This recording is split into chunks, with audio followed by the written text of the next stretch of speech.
All right, well, good afternoon, everyone. Welcome to this Friday's webinar. We're doing diversity in clinical trials with a specific focus on minority participation in clinical trials. This comes from our town hall that we had at our 17th annual Summit on Health Disparities. And we had two of our speakers there, Raven Miller, who was our moderator on the call. And then we had Dr. Jacqueline Wilson as well. And they were two great speakers, so we decided to bring this program back. Fun fact, this was our most watched topic, and it was the most rewatched. So I know that a lot of people use this discussion to sort of, when they have questions they want to hear answered on the topic. So I'm glad to have you guys go there here again to sort of delve deeper into the top conversation. We also have future doctor in 2022, Mia Keys, on the call during the moderating. And we also want to thank Mia and the American Medical Association for their work in talking about sort of racism and a public health threat. And so with that, I want to go ahead and turn it over to Mia Keys. Thanks, Brandon. Thank you, NMQF family, as always, for bringing us just really very timely conversations, informative conversations, and then also very, frankly, fun conversations. I get a lot out of this. This is like the highlight of my Friday afternoon, and I couldn't be more pleased and proud to be here with you all. And then, of course, with our esteemed guest today, Dr. Jacqueline Wilson, who joins us from Pfizer, and she'll be talking to us a bit about what she does. She serves as the Senior Director of Clinical Development and Operations, and she's also just a pharmacist by training who brings just a plethora of clinical trial development perspective and information to the conversation. And Dr. Wilson will tell us a bit more about herself later on. We also have with us Raven Miller, who is a Senior Director of Global Growth Strategy, and she'll talk to us about what she does at Medtronic. Raven has and holds a dual master's degree in business as well as in divinity, which I feel are very much along the same continuum in a lot of ways. So I hope you'll bring both of those perspectives in our conversation today. She also works, of course, within the medical device industry. And so I want to turn it over and invite Jackie to talk to us a little bit about what it is that you do, what's going on with Pfizer, especially with respect to diversity and representativeness in clinical trials. And then I'll ask the same question to Raven later. Okay. Well, thank you so much. And it is a pleasure to be here, and really excited and pleased to know that our panel discussion during the town hall was the most watched and rewatched. As Mia mentioned, I am a senior director at Pfizer, and what that entails is I'm primarily a clinical research scientist. So I am involved in the late stage development, primarily phases, and you've heard, the different phases of clinical trials, phase 1, 2, 3, and 4. And I usually get involved on the latter end of the phase 2 studies through the phase 4, which phase 4 are the studies after the drug has been approved, and we may have some long-term safety and commitment studies that we want to continue to do. So I help design and write the protocol studies, oversee them as they're being conducted, and monitor them for safety. So want people to know that there are many, many people looking and monitoring from different angles in terms of the efficacy and safety. Presently, however, I'm on a secondment working within our Clinical Trial Diversity Center of Excellence. And this is an area that I'm very, very passionate about. I've worked on initiatives over the years with Pfizer, because this is a clinical trial diversity and equity in clinical trials. It isn't new. It didn't just happen. This is something that we have been working on at Pfizer for many, many years. And I've been involved since 2009. And now we have a center of excellence. And with COVID-19, of course, a lot of attention has been put in this area. So I'm excited about being able to work with our clinical trial diversity team so that we can help improve equity in our studies and inclusion and help people, again, to reduce healthcare disparities. And I'm here today because I want people to know that I want to be engaged in this conversation to help people understand the importance of this information and why it is important for people to participate in clinical trials of all backgrounds. And as most importantly, why I go to work every single day. And that is to help ensure medicines are safe and effective for all people. Thank you. That was such a strong opening, Jackie. And I I was taking notes as you were writing, so I can't wait to come back to a number of the things that you said. Raven, I want to ask you if you can answer the same question. So you're at Medtronic, you're there as a senior director in the global growth strategy, predominantly working on cardiac resynchronization therapy. Tell us a bit more about what all of those lovely multisyllabic words mean, and then why does that matter with respect to today's conversation? Yeah, I appreciate it. Thanks again, Mia, and many thanks to the National Minority Quality Forum family. So my name is Raven Miller, and I am a senior marketing director with the Global Growth Strategies team, specifically focused on heart failure and sudden cardiac arrest. What my job entails is looking at how do we continue to create patient access for patients all around the world. And I have a very strong passion and desire to ensure that as we uncover these barriers that create different access to care, that we are putting strategies and tactics in place that then help to overcome those barriers. And through the market research that we've conducted and that we've seen in the broader industry, we know that there are many disparities of care that are present for people who identify with ethnic minority groups, particularly here in the United States. And so what my job is to understand where these disparities are occurring, why these disparities are occurring, and what programs and or initiatives or resources can we put in place so that we help to overcome some of those disparities of care. As you and your audience well knows, there are several different reasons why this may exist. Some are related to the social determinants of care, which are really focused on where we live, where we pray, where we work, and where we play. And then there are still other disparities of care that exist that are in the actual hospital system. So at Medtronic, we are committed as the largest manufacturer of medical devices in the world to addressing both of these aspects. So as it relates to the social determinants of care, we are working very closely in partnership with our foundation to address some of those things. But as a business unit leader, I am fully committed, and so are my teams and my partners alike in multiple businesses across Medtronic, to addressing some of those disparities of care that happen at the point of care, meaning inside the hospital and the clinic systems. So again, very excited to have this conversation with you in the audience today, and looking forward to how we collectively move forward and advance some of these solutions together. Yeah, I truly appreciate that point about collectivity there, Raven. And so I just want to remind our audience, especially to that point, that this is a collaborative conversation. This is an interactive conversation. If you have comments or you want to chime in on the conversation, please put all of those comments into the chat box on the side of your screen. With specific questions, please drop them below so that I can see them. And so that our panelists will be able to see them too. So I just want to jump back in, and Raven, I'm going to stick with you. I'm wondering if you can tell us a bit about, the current representation overall within clinical trials, specifically of marginalized and minoritized peoples here in the U.S. And I know you mentioned you do global work, so if you can speak to any of those metrics as well, then we're certainly open and all ears to that. Sounds fantastic. Thank you so much. So as we think about the current state of representation in clinical trials, in aggregate, it's not that good. There is a study that was recently published that talked about how representation in clinical trials do not look like representation from our American demographics. So for instance, African Americans represent roughly 13% of the US patient population, or of the overall demographic, I should say, but only 5% representation in the clinical trials. When you look at our Latinx brothers and sisters, they represent approximately 16% of the population and approximately 1% in the clinical trials. And when you look at our Indigenous brothers and sisters, their representation in clinical trials is less than 1%. If you want to talk about this on a global scale, these disparities continue to exist. And it's really funny, you have some conversations with people around the world who say, oh, that's just a US phenomenon. Structural racism is really just inherent to the US experience.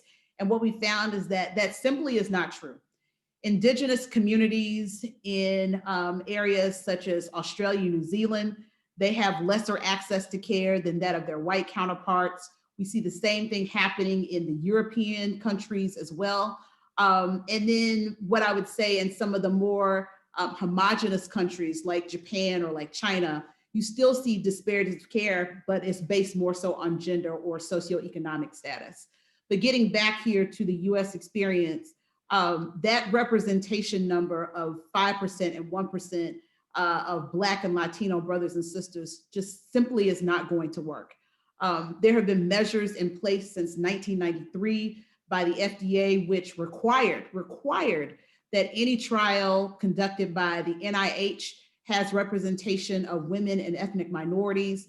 But the NIH is not the only one conducting these clinical trials. There are many, manufacturer-sponsored trials, academia-sponsored trials, but we still have not really overcome many of those barriers to having representation. And we need to put more emphasis and focus on that as we move forward, especially if we think about the long-term impact that it could have.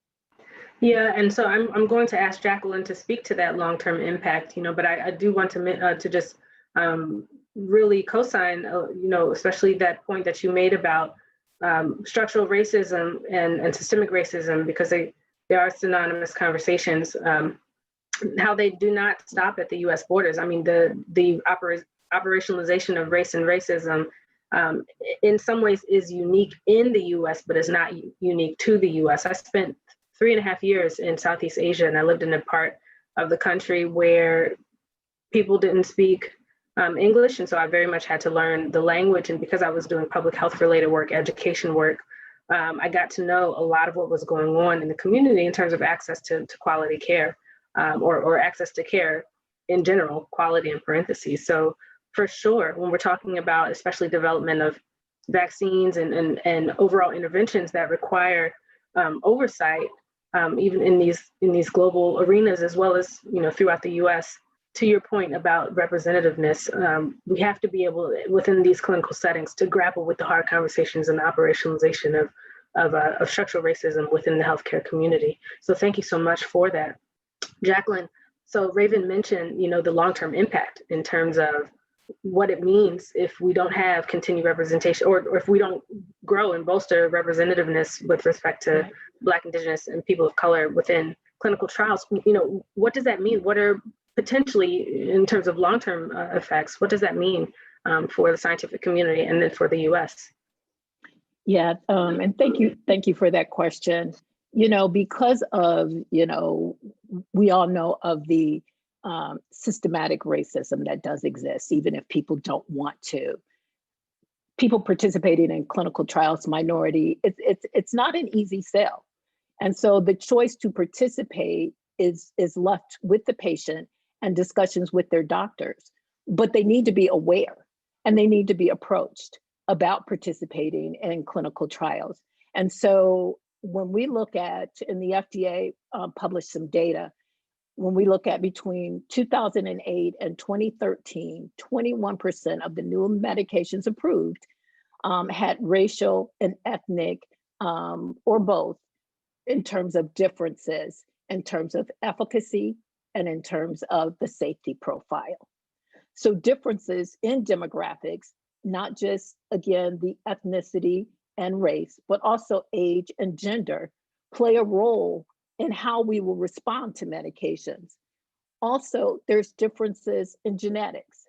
There's differences in the way, again, as between children, adults, and seniors, how we absorb medications, how we metabolize, or how the liver breaks down the different medications. What other disease paradigms might be going on? What are some of the comorbidities? What are other drugs that people may be taking?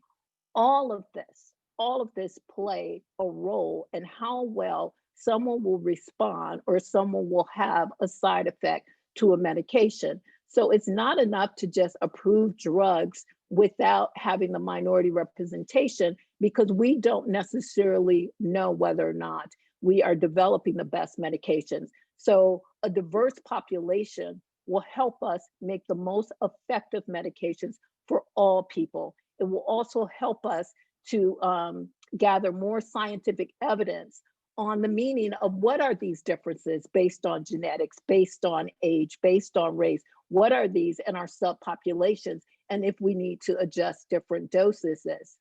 A diverse representation helps us to better make safe and effective medicines for all. It's good medicine, it's good science. And I just want to give you two examples of drugs that were developed without enough diverse representation and they had impact. And this has to do with hypertension.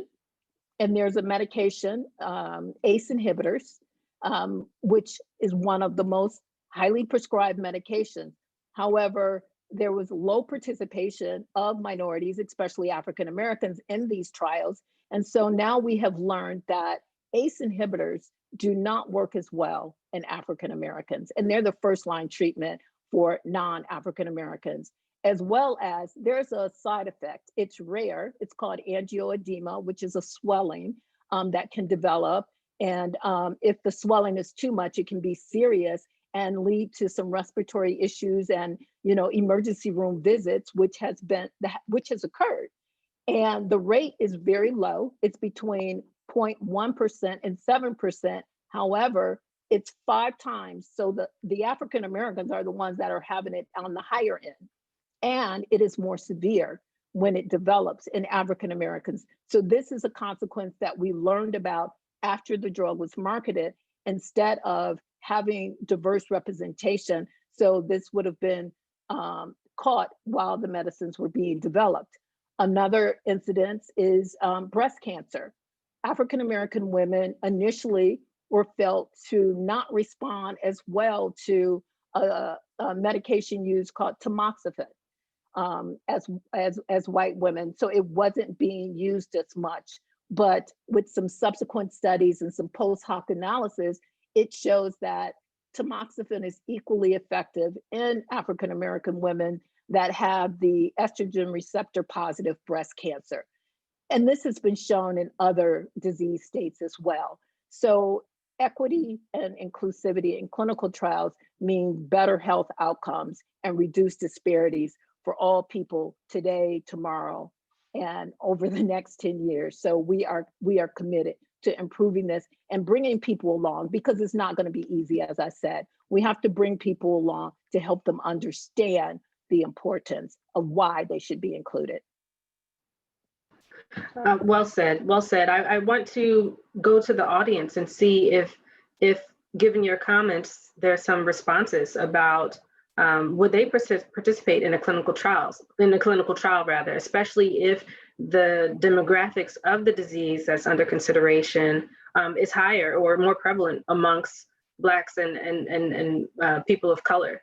If your physician or your care provider especially provided that information. Yes, no, you're not sure? Let's go ahead and submit that, and then we'll come back to the poll responses after we bring Raven back into this conversation. Raven, can you help us to understand, what are those factors that impact the low participation amongst minoritized communities in clinical trials, from both a patient perspective as well as from an institutional perspective? Can you help us to think through some of that, please?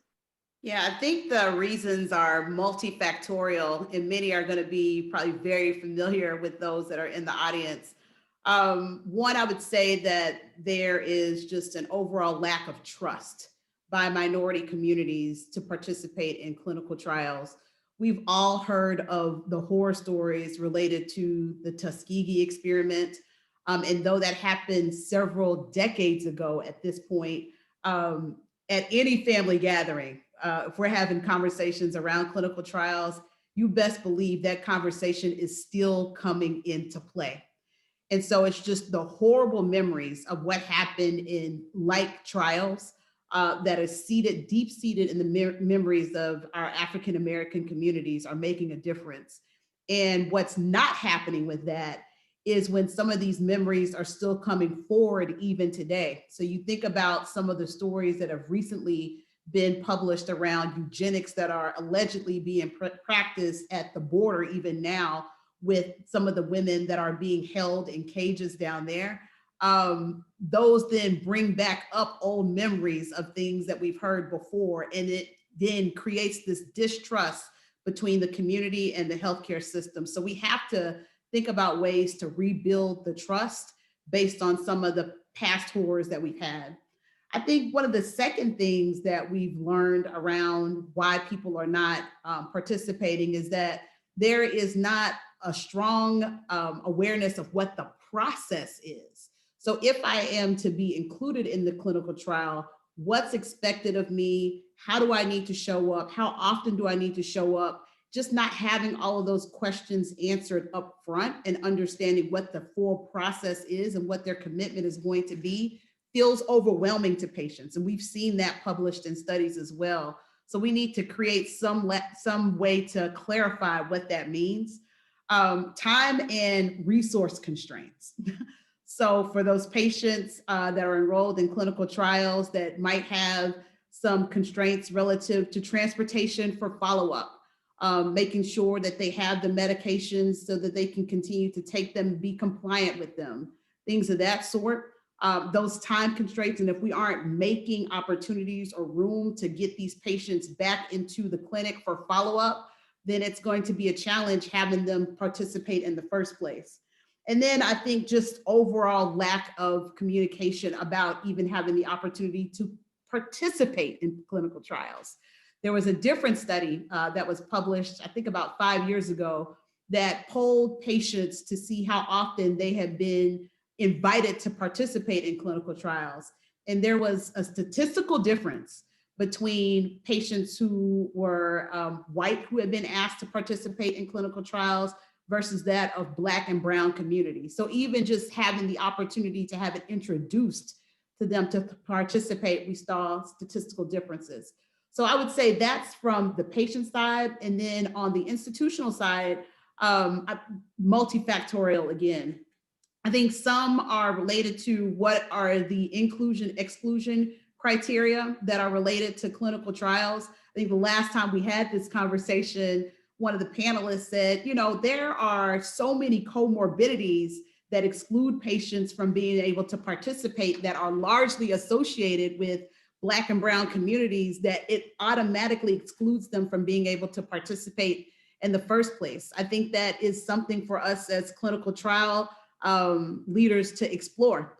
So how can we make our clinical trials look more like the real world is one thing I would say. And then maybe finally, what type of incentives are in place for physicians to actually refer their patients to participate in clinical trials? Because if those incentives aren't really well communicated and or available, then they might not feel as obligated to have their patients participate in those trials as well. So those are just a few of the reasons. I'm sure there are more, but that's what I would offer to the audience today. Jacqueline, I want to bring you into this conversation to comment on anything that Raven's mentioned.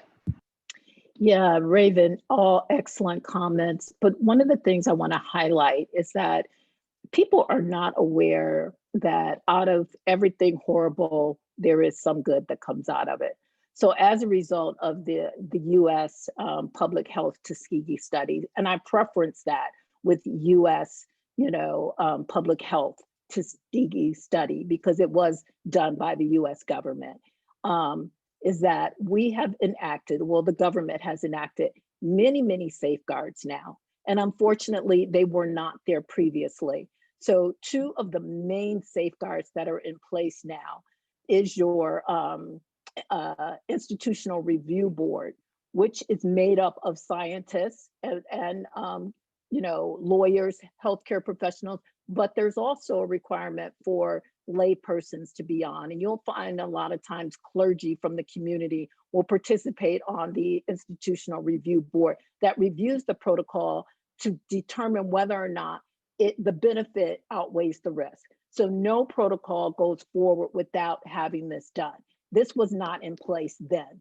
The other thing is informed consent that must be signed. So no one can, you are the only person that can give consent, and it needs to be an informed consent. So as Raven was saying, they need to explain to you all of the procedures, inclusion, exclusion criteria, the benefits versus the risk. It's all in the informed consent. And after you review the informed consent, you could still say, no, I do not want to participate. And even if you start in a study, you can withdraw from a study at any time.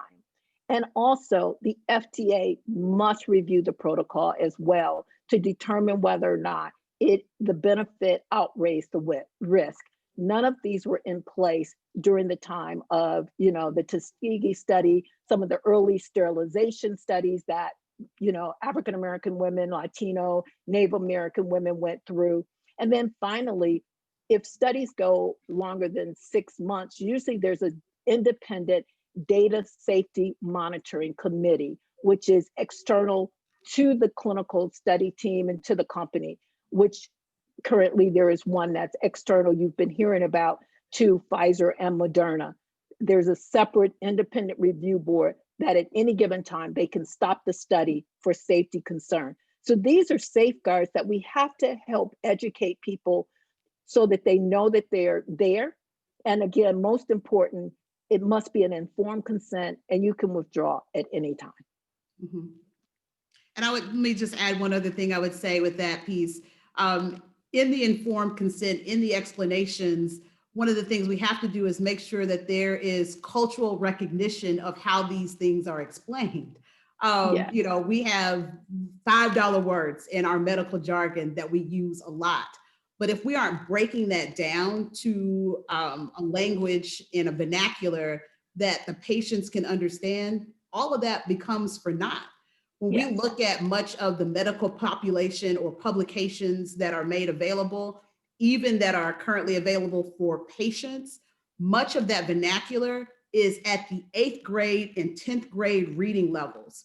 What scientists have found is that this needs to be closer to the 3rd, 4th, and 5th grade reading levels.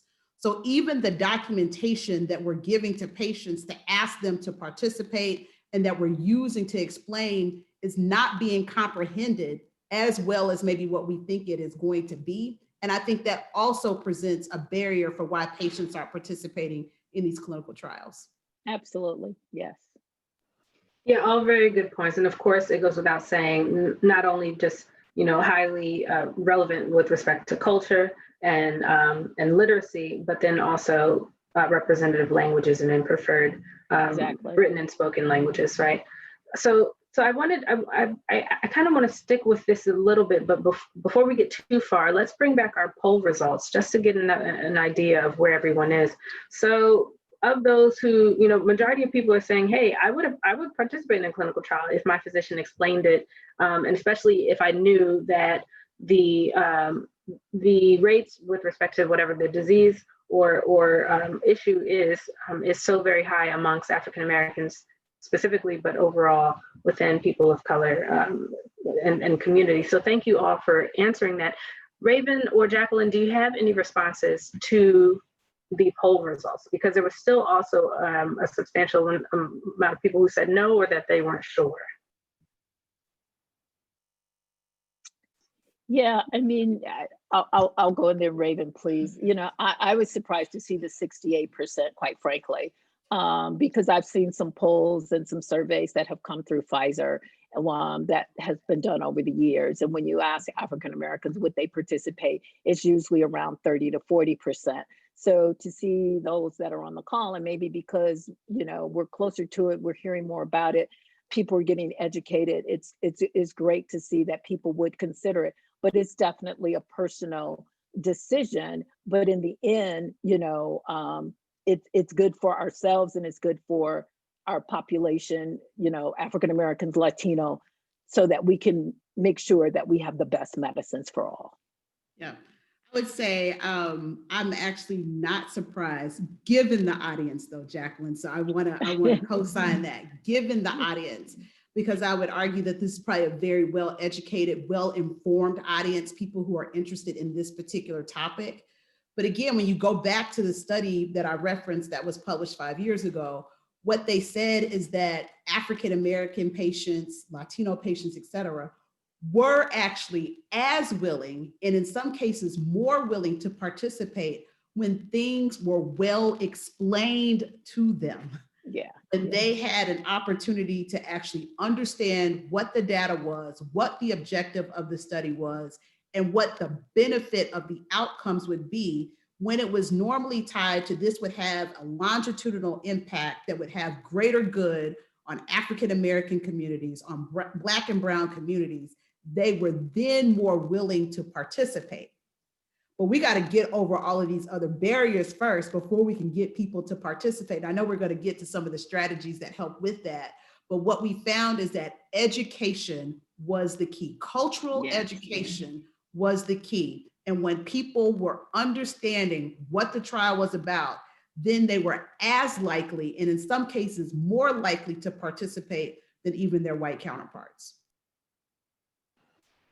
So, I want to keep this conversation going, but then hone in a little bit more in the present moment. So we're talking clinical trials in general, right? And also, it's not lost upon any of us that we're living in the midst of a pandemic, and likely the situation will be a chronic emergency for quite some time, at least for the next year or so, although we are really very hopeful about the vaccines coming out of Pfizer and Moderna. So if you can just, and we'll start with you, please, Jacqueline, if you can tell us a bit more about, the current state of enrollment for marginalized and minoritized patients within the COVID-19 trials, and what are we seeing, at the onset? What are some of the nascent takeaways from the trials? Okay. Very excited to say, in case people haven't seen it in the news today, that we were able to submit for emergency use authorization today. So really, really good news to end the week on. And so for our COVID-19 studies, one of the main things that we learned is that, again, education, transparency, and working with our community advocacy groups would be key. Because we knew that it would be difficult and challenging. We're not fooling ourselves that, it's not build it and they will come, that it was going to take a heroic effort to try to enroll minority populations, especially with all the rhetoric that you're hearing out there. So we were very transparent. And again, we engaged community advocacy groups early on. So as of November the 16th, and we post this on our website, and I can add the link into the chat. So we've tried to make sure we're being very transparent. So we have over 43,000 patients that have been enrolled and over 41,000 that have received the second vaccination. When you look at the overall diversity and of minority participation, globally, it's 42%. And then in the US, it's 30%. And then when you break that down to African Americans, it's 10%. So are we there yet? No. And that 10% is globally and locally. Did we match? We came very close to the US census of 12%, 12 to 13%. So that's really good news. We were not able to get to like the 20, 30% for African Americans or Latinos. For Latinos, it's about 23% globally and 13% in the US. So when we go back and think about the 5% and the 1%, we've made, a huge effort. We've made huge progress. But are we there yet? No, but we have a commitment to do so. And that commitment is going to take us to continue to work with our community partners and advocacy groups that have those voices in the community. And I'm not sure if you guys saw this or read about this episode in the news in Philadelphia when the studies were first started, that again, the boots on the ground community people were going in and talking to people about taking the vaccine, and people were saying no. But the more that the community voice explained what was going on and the community voice said, I've already taken it, then people are more likely. And so that's the other piece that's really, really important, that we have to have people, trusted voices that look like, minority communities, going in and talking to them and being able, as Raven said, explain it in, give me the 5-cent word and not the $5 word. And so, and we took that into consideration. So all of our advertisement, we worked with others to kind of look at any and everything we put together and put out there to make sure it was sensitive to the community, culturally competent, bilingual as needed.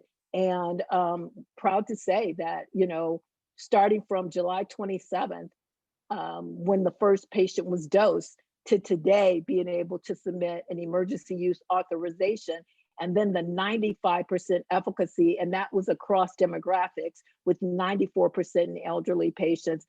I am hashtag Pfizer proud. I know we still have a long way to go, but I am proud to say that, I work for Pfizer, although I did not work directly on that particular study. It's just a good day all the way around for us in the US and globally. Raven, it seems you have some response there. So first of all, I want to congratulate Jacqueline and all of her colleagues at Pfizer. I would say it's not just a proud day for you all. I think it's a proud day for humanity, that we are on the track to getting this thing under control globally. The one piece I would say relative to that, that I personally am concerned about from the Medtronic seat. So, they over at Pfizer and our colleagues in pharmacology are working on the vaccine. I'm also looking at what is the longitudinal impact of patients who had COVID. So there's some anecdotal, and I'm saying anecdotal evidence that there's acceleration of cardiac disease in these patients, early development of heart failure in these patients. And so as we think about what is the long-term impact of patients who have had COVID, we need to understand what is this going to do in our Black and Brown communities long-term. How do we need to think about administering their health long-term? How does this potentially change protocols or guidelines long-term? So those are the things that, I don't want us to take our foot off the pedal on being excited about what we're currently doing, but long-term, what is this impact going to have, especially on our Black and Brown communities? Yeah, Well, and if I could just, please, Jacqueline, yes. Yeah, if I may, excellent point. So want to just clarify two things. One is that although we're submitting for emergency use authorization, safety data will be collected and the study will continue for 2 years. So for the emergency use authorization, we needed to have at least 2 months of safety data, but the studies don't stop here. The studies will continue on and we will try to retain as many people as possible. But remember, people can, discontinue the study at any point in time if they decide they no longer want to participate. But it is important for us to try to keep as many people as we can in the study for the 2 years so that we can look at the long-term impact, especially in the particular patients that may have developed COVID-19, to your point. But to back up a minute and understanding that impact, we have and wanting to understand what's going on around, cardiovascular and other metabolic disease states and respiratory disease states, we have a step ahead of us, and that is vaccine hesitancy. The first step is to, help people to understand why they should take it, because there's, even though, and I think I said earlier, build it and they will come. No, we know that it's not that simple. Even with the efficacy rate that we have, we know that there are still people that will be reluctant to take the vaccine because overall there's vaccine hesitancy, even with the influenza vaccines. However, influenza, flu vaccines are not normally 90% effective. If anything, they're around like 65%. But the first step is that we have to make sure that, we continue to monitor people that's in the clinical studies and outside the clinical studies, to your point, Raven, to understand what are the long-term potential consequences, and also to get people on board with taking the vaccine and not worry about, is this going to cause me any significant long-term sequelae? Because right now we know the major side effect is really, some fatigue and let me look and get back to you the other major side effect, but they were 2 minor side effects. But again, we need to look long-term. I think you both offered us really significant information for those who are considering, especially right now, who answered yes on that vaccine question, let's have a second poll and, specifically ask, once FDA approves one of the vaccines for COVID-19, do you plan on getting it? Let's everybody go ahead and submit that answer. And then otherwise, I want to talk specifically, and this is for both of you, a question from the audience. So the FDA has recently finalized their guidance with respect to diverse representation in clinical trials. And one of the recommendations is for the sponsoring organization to have a plan with respect to diversity and inclusivity, especially at the end of phase 2. And Jacqueline, especially because you work primarily at phase 2 and further, if you both can offer perspectives from your organizational lens regarding this recommendation or like recommendations, and then also maybe you can talk to us about some things that within Medtronic, within Pfizer, are some guiding principles. That would be great. Okay. Raven, you want to go or you want me to go? You can start and then I'll come in behind you. Yep. Okay. All right. Yeah. The new guidance that came out is around, diversity within our studies and early on, as well as ways to enhance. So people keep asking, what are we going to do to improve diversity? One of the things that the new guidance that was just released in 2019 talks about looking more at the exclusion criteria. For example, we usually exclude people that may have had cancer within the past 5 years. Why is that? If they're in remission, why are we excluding them for the past 5 years? Or we may exclude people that may have certain comorbidities within the past 5 years. Well, if they're stable, they're on meds and they haven't decompensated, then why are we excluding them? So ways that we can look at our inclusion and exclusion criteria to improve, because a lot of times African Americans may have diabetes and some cardiovascular risk factors that would exclude them from participating. So let's look at some of those inclusion, exclusion criteria that's preventing for minorities to participate. Part of my responsibility as a clinical trial diversity lead is to work with, in this secondment over the next year, is to work with our clinical study teams, and early on, even before we get to phase 2, even before we get to phase 1, at the start of our programs and at the start of the study, we have what is called a clinical development plan that will take you from phase 1 through phase 4. And so in that clinical development plan, before we get to phase 4, we are to make sure we look at the epidemiology of the disease. It's not just pull some number out of the sky, but it's looking at the epidemiology, the demographics of the current disease, and try to make sure our studies will reflect the demographics of the patients that are impacted by that particular disease. And if not impacted by that particular disease, then we'll use the census as a second potential benchmark. So this is something that we are in the process of implementing right now at Pfizer, so that we can track from the beginning what our diversity enrollment looks like. And we will be working with our investigator sites that we work with to work with them in terms of, again, materials that we need, that we use to recruit patients to make sure they're culturally sensitive and bilingual if need be. And we're also have an initiative to work with, and we've been working with the National Medical Association to improve upon the number of diverse investigators, as well as to improve upon diverse staff. And then also making sure, once we know the demographic, that we put the studies in the locations where the patients have the disease, because traveling is an issue. And so we have to make it a little easier. So we have to look at, more telehealth into our clinical studies, as well as, travel expenses, or making it a little easier for people to get to the study. So those are some of the things that we're looking at to improve minority representation.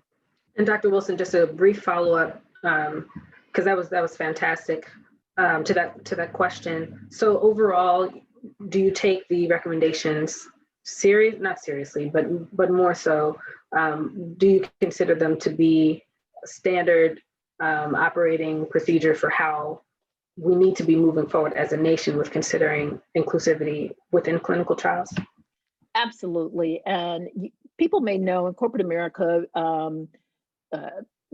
companies may have their pillars and their core values, and equity is a core value, and this was a core value with our new CEO Albert Bourla, who's been in the position since 2018, 2019.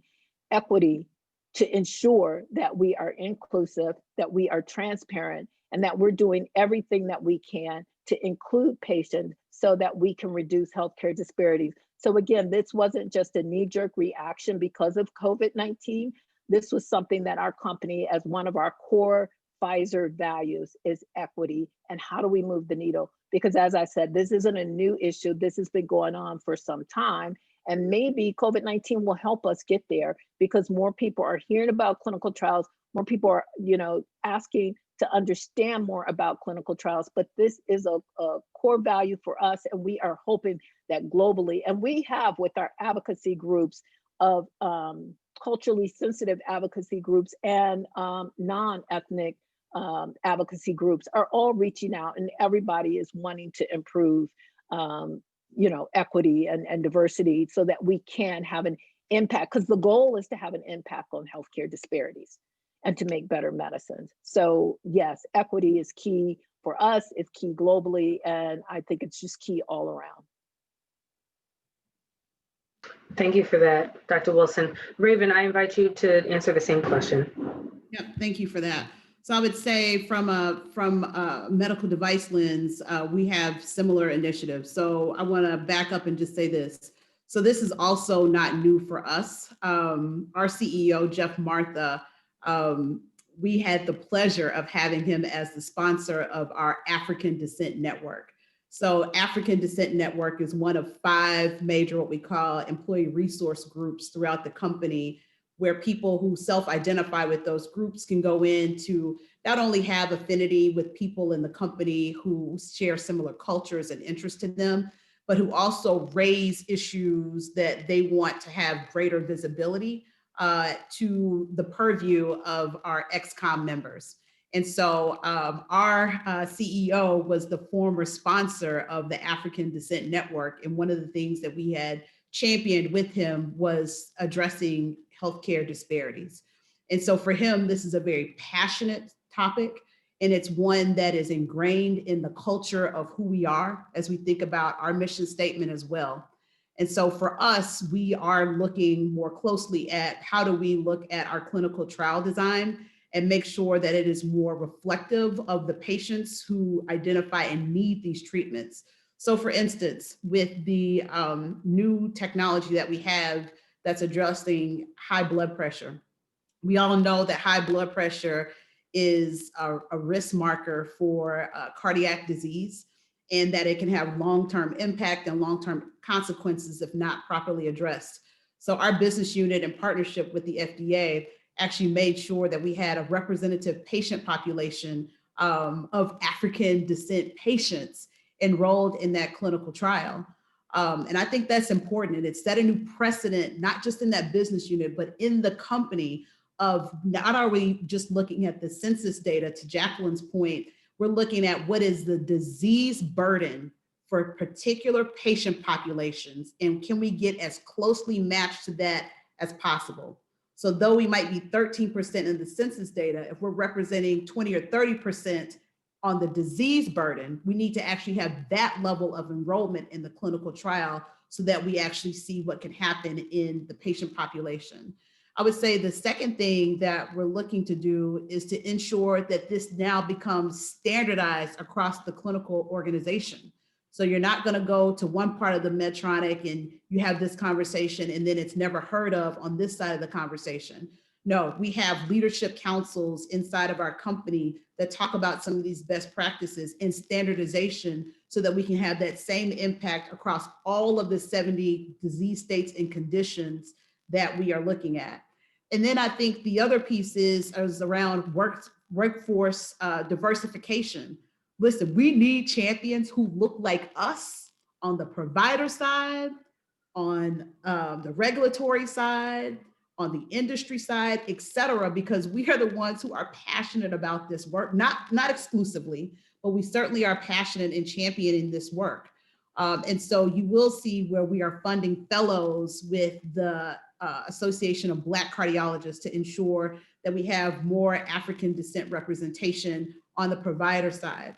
You will see that we are looking to diversify some of what we call our key opinion leaders and our primary investigators for the clinical trials, so that we aren't just working with the people that we've always been friends with. We're trying to work with people who have real relationship and credibility with these patient populations that we eventually need to have enrolled in the clinical trials. And so though I think this has been part of the DNA of Medtronic for a very long time, the acceleration and the urgency around making sure that we drive some of these initiatives, which ultimately drive equity, has been raised. And so I look forward that this is not a one and done conversation where it dies off with 2020, that this has become the conversation that we continue to have, because this is who we are as a medical community.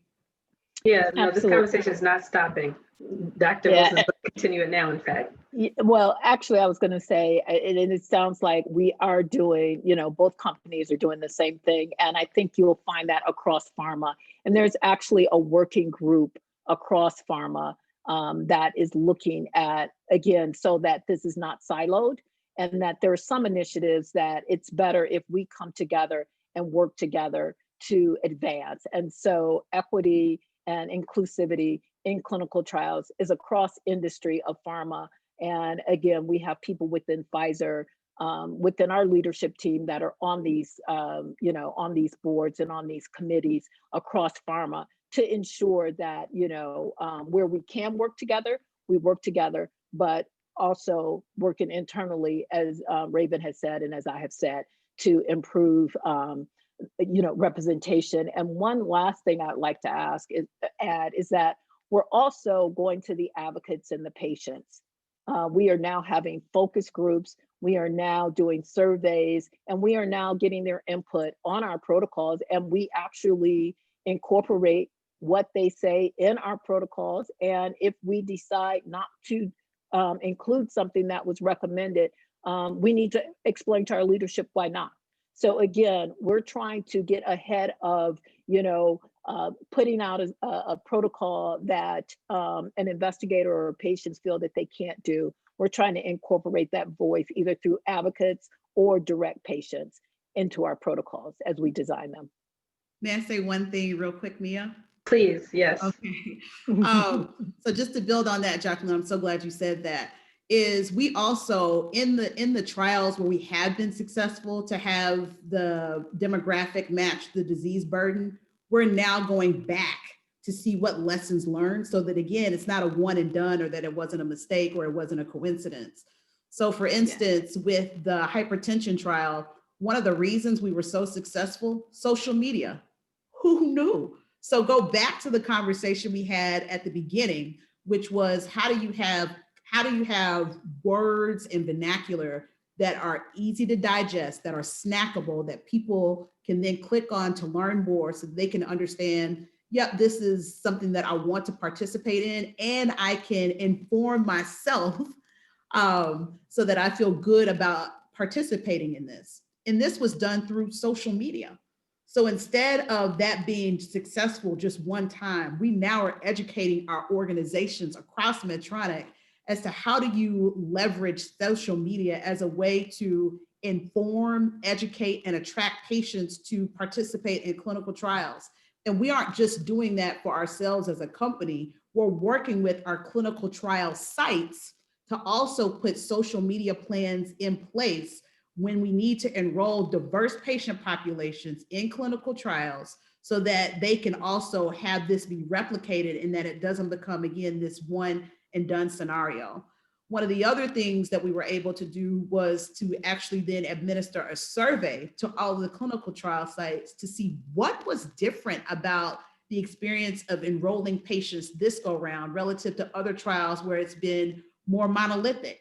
Are there things that you said? Are there things that you presented? Was there a way that you presented it that made this feel more of an opportunity for them to participate than we have in the past? Because many of these clinical trial site leaders have been there for years, so they can see and help us understand, is there something different that we did this time relative to trials that maybe we did 5 or 10 years ago, and then use those lessons learned to elevate all of our learnings together.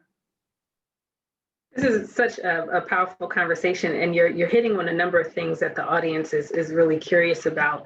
I just want to summarize the point that you're making about homophily, right? This idea that when there's a match, at least with respect to embodiment, physical embodiment between a patient and their care provider, but then now you're talking about a person who's involved in the clinical trial and the researcher. And to Dr. Cleo Samuel's initial point, she wrote something, shout out to Cleo Samuel down at UNC. She wrote something in the chat there about working with and being really very intentional about the workforce. And Raven, you mentioned that, really bolstering the workforce, priming the pipeline, and I'd love to learn more, perhaps on a follow-up call, about what Pfizer and Medtronic are doing to prime the pipeline within high school and before that and into college, and learn how,